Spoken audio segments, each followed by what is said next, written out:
بعد تصديق الرئيس السيسي رفع زيادة المعاشات إلى 6.4% سنويا اعتبارا من يوليو.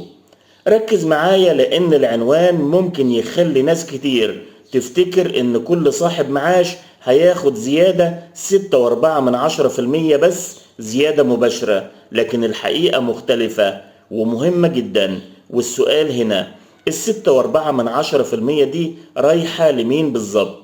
اللي حصل إن الرئيس عبد الفتاح السيسي صدق على تعديلات قانون التأمينات الاجتماعية والمعاشات، والتعديل ده بيرتب العلاقة المالية بين الخزانة العامة للدولة وهيئة التأمين الاجتماعي.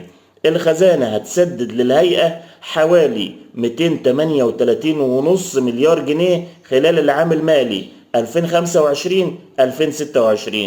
وبعد كده قيمة الأقساط دي السنوية هتزيد بنسبة مركبة 6.4% بداية من يوليو 2026، ومع الوقت النسبة هتعلى تدريجيا لحد ما توصل ل7% سنويا من يوليو 2029، وكمان في مليار جنيه إضافي كل سنة لمدة 5 سنين لدعم صندوق التأمين الاجتماعي.